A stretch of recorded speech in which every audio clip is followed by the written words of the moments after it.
Madame Rachel Kahn, si vous voulez bien venir ici au micro pour nous dire un peu comment vous avez vécu tout cela et quels sont les sentiments que vous avez retenus. Vous savez, être applaudi avant de faire un discours, c'est déjà pas mal. Hein. Me revoilà. Écoutez, c'est un privilège que d'avoir pu assister à cette journée de haute tenue. Je remercie encore la Fondation pour son travail remarquable, parce qu'effectivement, ce sont des réunions vibrantes et en début de... juste avant la rentrée, comme le soulignait Pascal Boniface, sont éperdument nécessaires. Merci beaucoup. Et effectivement, penser le monde sur un long terme, dans un flot d'actualités jetables, c'est éperdument précieux. Il faut toujours avoir en tête que c'est dans le vide de la pensée que naît le mal. Et cette dernière table ronde m'a inspiré en fait la volonté de vous dire quelques mots qui m'ont été soufflés par mon voisin de Saint-Germain-en-Laye, ici présent, Xavier Lebray. Et Albert Camus disait ceci: devant les perspectives terrifiantes qui s'ouvrent à l'humanité, nous apercevons encore mieux que la paix est le seul combat qui vaille d'être mené. Ce n'est plus une prière, mais un ordre qui doit monter des peuples vers les gouvernements, l'ordre de choisir définitivement entre l'enfer et la raison. Et effectivement, de cette journée, mais qui est passée extrêmement vite, cher Jean-Pierre, j'en tire plusieurs enseignements. Effectivement, la paix tout au bout du chemin, mais dans ce bouleversement du monde, il y a en fait des ruptures qui semblent nécessaires. Il faut le dire, qu'il faut rompre avec certaines ruptures. Et c'est ce dont nous parlait le Premier ministre Zongo ce matin, de rompre avec les thématiques pour être séparées, pour être dans des alliances transversales, mais que ceci demande un effort, l'effort qui a été rappelé par Denis Rank tout à l'heure.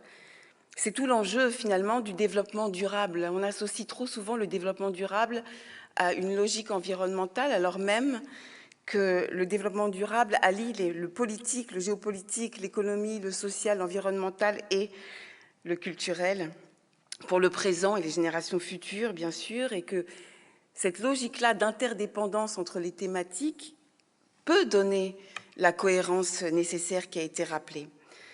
Ensuite, qu'il faut rompre avec un certain passé et accepter qu'il y ait des souffrances qui ne passeront pas. Et je crois que l'exemple du représentant de l'Inde, Sumet Anand, a été brillant dans son énergie de passer à l'action et dans un chemin finalement qui s'ouvre très positivement. On ne peut pas cracher sur l'humanité tout entière sous couvert de droits des peuples à disposer d'eux-mêmes. Il faut à un moment donné prendre cette énergie-là, non pas pour batailler contre un passé qui ne passera pas, mais plutôt se créer un chemin vers nos humanités au pluriel. Et puis, il y a des ruptures qui nous tuent. Celle de rompre avec nos ancêtres, vouloir les déboulonner entièrement, rompre avec l'art, rompre avec nos lumières, rompre avec ceux qui ont construit le dialogue au niveau international à l'époque de la SDN, et rompre surtout avec l'écoute. On a une libéralisation de la parole sur les réseaux sociaux, du bruit, mais aujourd'hui, il faut laisser place à l'écoute. Et puis alors, bon, il y a eu quelques moments extrêmement forts, et je ne peux pas tous les citer ici, mais c'est vrai que lorsque M. Guéhenno nous parle de conjuguer la légitimité des savoirs et la légitimité des démocraties, je trouve que c'est un point extrêmement important. Tous les aspects du numérique, c'est vrai que j'ai eu la chance de travailler avec Gérald Bronner, qui a été rappelé par M. Bourlange ce matin, et que nous avons remis un rapport au président de la République qui s'appelle « Les Lumières à l'ère du numérique », où nous parlions évidemment des fake news, mais aussi de l'ingérence via le numérique, mais aussi de ces flots de haine sur les réseaux sociaux qui entachent non seulement notre pensée, mais aussi notre démocratie, notre pensée, parce que sur les réseaux sociaux, et notamment sur Twitter, nous sommes contraints à 280 signes, et lorsque le langage est réduit, la pensée se réduit et nous ne pouvons plus dialoguer. Et puis évidemment, l'enjeu des crypto-monnaies qui a été souligné, la dichotomie entre l'individualisme et l'intérêt général, le fait que nous ayons éperdument besoin d'une mobilisation intellectuelle et la fabuleuse, si je peux me permettre, Fabienne Keller avec son énergie européenne qui redonne foi en l'Europe et qui nous a parlé aussi de Lampedusa, qui est une île en fait sur laquelle j'ai eu l'occasion de travailler, de tourner un film réalisé par Marco Pontecorvo, qui est un grand réalisateur italien. Et en fait, ça m'a donné une idée, parce que c'est vrai qu'on a la Coupe de l'UEFA qui est diffusée sur toutes les chaînes européennes au même moment, le même soir, avec des liesses devant leurs écrans. Et pourquoi on n'aurait pas des documentaires européens diffusés, notamment celui de Lampedusa, mais d'autres aussi, sur les mêmes chaînes européennes le même soir? Je trouve que ça participerait à notre émulation européenne et à la construction de notre Europe politique et démocratique et à la mise en œuvre des principes et des valeurs européennes. Et puis alors, on nous a parlé de la bonne nouvelle de ce couple. Parce que quand on parle de rupture, on peut penser à la rupture personnelle, mais là, on a un couple franco-allemand qui reste en lien, et ça, c'est beau. Et puis, Pascal Boniface nous a rappelé aussi que dans la vie, et notamment en géopolitique, tout n'est pas blanc et tout n'est pas noir. Et ça, depuis la naissance, je le sais éperdument.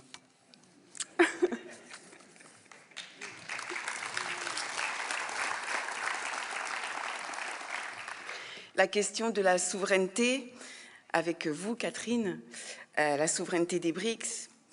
Et cette question de souveraineté est extrêmement importante. Et moi, je tiens à souligner une notion que j'ai lue de vous, cher Jean-Pierre, la notion de souveraineté solidaire. Je pense que c'est la clé. Parce que dans le monde complexe qui s'ouvre, la souveraineté solidaire permet le dialogue fondamental. Et seule la solidarité nous rend solides, et seule la souveraineté dans le même mouvement nous rend solides. L'homme est un pont et non une fin, nous disait Nietzsche dans Ainsi parlait Zarathustra. L'homme est une corde tendue entre la bête et le surhumain. Nous ne sommes pas ouverts par nature, nous ne sommes pas tolérants par nature. C'est l'exigence, l'élévation, l'autodépassement, pensée parfois contre soi-même, qui fait de nous des êtres civilisés, les artistes ou les artisans de notre monde. Cet engagement est nécessaire pour les grandes et les petites choses. Se sentir investi d'une responsabilité internationale, c'est avant tout aller vers un chemin qui est celui de la paix, parce que nous savons la beauté du monde. Et je ne peux m'empêcher de conclure mon intervention sans citer Édouard Glissant, parce que ça correspond tout à fait à notre journée. Nous vivons cette vie bouleversée du monde, nous participons de sa complexité, nous nous habituons à penser dans son indéchiffrable et nous concevons à ses fins des rassemblements d'intuition et de générosité qui certes sont souvent fragiles et tremblants, mais ce tremblement est une énergie qui nous rapproche des intensités de la Terre et qui, en tout cas, nous préserve contre les assauts massifs des idéologies et des rugueux systèmes de pensée. Ce que tu perçois de la beauté du monde t'engage dans ton lieu. Ce que tu perçois de la beauté menacée du monde donne direction à ton geste et à ta voix. Je vous remercie.